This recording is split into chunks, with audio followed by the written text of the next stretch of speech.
सल्लल्लाहु अलैहि वसल्लम ने उसको पछाड़ दिया और उसने कहा अशहदु अन्नका रसूलुल्लाह, आप वाकई अल्लाह के नबी हैं और मेरी कुव्वत मेरी ताकत मुझे आज तक कोई नहीं हरा सका, लेकिन आप हैं जिन्होंने मुझे हराया है। आप वाकई आप अल्लाह के नबी हैं और आपके साथ अल्लाह की मदद है। अल्लाह हमें ये तौफीक नसीब फरमाए जो दीन हज़रत मोहम्मद सल्लल्लाहु अलैहि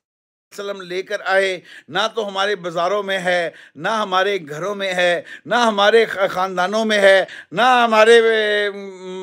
स्कूलों के अंदर है, ना हमारे कॉलेजों के अंदर है, ना हम पता नहीं अल्लाह हमें माफ़ कर दे और हम खुश फिरते फिर रहे हैं, बड़े खुश फिर रहे, औलादों को पैदा कर रहे, शादियां कर रहे, बच्चे पैदा हो रहे, बच्चे आगे नाफरमान हो रहे, औलादों को माँ बाप को तंग कर रहे, माँ बाप मियाँ बीवी लड़ रहे, झगड़ रहे। वो दीन कहाँ है भाई जो हज़रत मोहम्मद सल्लल्लाहु अलैहि वसल्लम लेकर आए, जो आप सल्लल्लाहु अलैहि वसल्लम लेकर आए, वो तो हमारी ज़िंदगी से निकला हुआ है। आज हमने दुनिया की दौड़ लगाई हुई है, हमें समझ ही नहीं है कि हमारे दिलों को अल्लाह ने ऐसा अंधा कर दिया है कि हम अपने माँ और बाप को दफन करते हैं, उनकी चिता को जिला भी देते हैं और फिर अपने आप को भी नहीं पता होता कि ये हम कब, हमने भी तो एक दिन मरना है, हमने भी तो, हमारे साथ भी तो ऐसा सलूक होना है। ये मौत और याद, ये माल, ये मेरा माल, ये मेरी चीज़, ये मेरी बीवी और उसकी बीवी, हमने कई बीवियों को देखा है, उसके खामन जब मर जाते हैं दूसरी शादियां कर लेते हैं। हमने कई औरतों को देखा है शादियां एक एक नहीं कई कई शादियां करते हुए देखा है और मर्दों को देखा है और रोती हैं औरतें। ऐसी औरतें भी हैं जो नेक पाकबाज औरतें हैं, वो रोती हैं बेचारी। हज़रत इमाम अबू हनीफ़ा रहमतुल्लाह के पास एक औरत आती है और आकर पूछती है कि पर्दे में है और आकर पूछती है कि इमाम साहब अगर मैं आपको अपना हुस्न दिखा दूं तो आप भी मुझ पर फरीफ्ता हो जाए, आपका भी ईमान डोल जाए, तो मैं इसलिए आई हूँ, मैं आपके पास सवाल लेकर आई हूँ कि मेरा खावन जो है ना दूसरी शादी फिर भी कर रहा है। तो इमाम अबू हनीफ़ा रहमतुल्लाह अलैह बेहोश होकर गिर पड़े और जो मुरीद पास बैठे हुए थे, वो औरत तो चली गई, जब इनको होश आया ना तो उन्होंने पूछा भी हज़रत आपको क्या हुआ कि आप इतना परेशान हुए और आपको गशी का दौरा पड़ गया। तो फरमाया जब उस औरत ने मुझे ये कहा कि फिर भी मेरा खामन जो है दूसरी शादी कर रहा, मैं वो अपने सवाल लेकर आई थी,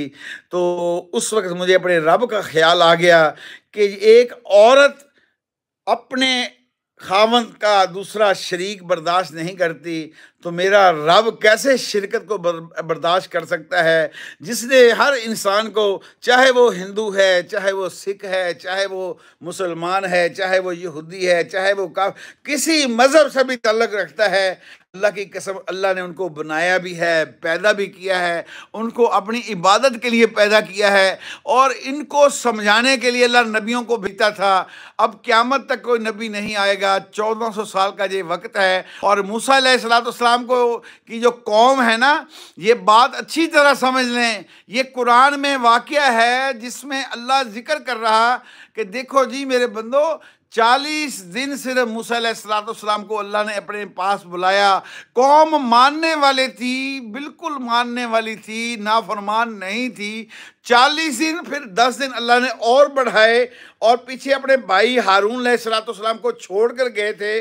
जब मूसा अलैहिस्सलाम 50 दिन के बाद जब वापस गए हैं तो जाकर क्या देखते हैं कि जो कौम अल्लाह को मानने वाली थी, अल्लाह की मानने वाली थी, वो कौम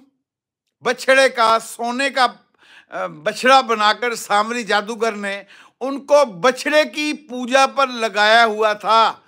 और ये कुरान का वाक़या है। और आते ही मूसा अलैहिस्सलाम ने अपने भाई को धक्का दिया, हारून अलैहिस्सलाम को, उनको कहा कि ये तुमने क्या कर दिया, तुम इनको मना नहीं किया। तो ये नबियों की मेहनत है, नबियों का गम था। अब 1450 साल के करीब हो गए हैं,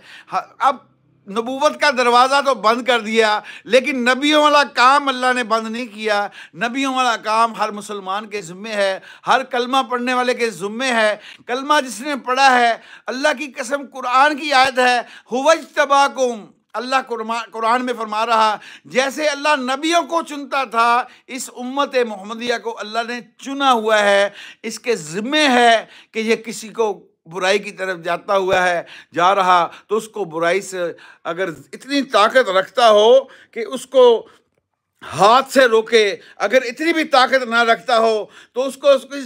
यानी अपनी ज़ुबान से रोके, अगर इतनी भी ताकत ना रखता हो तो दिल से उसको बुरा समझे। और इसके बाद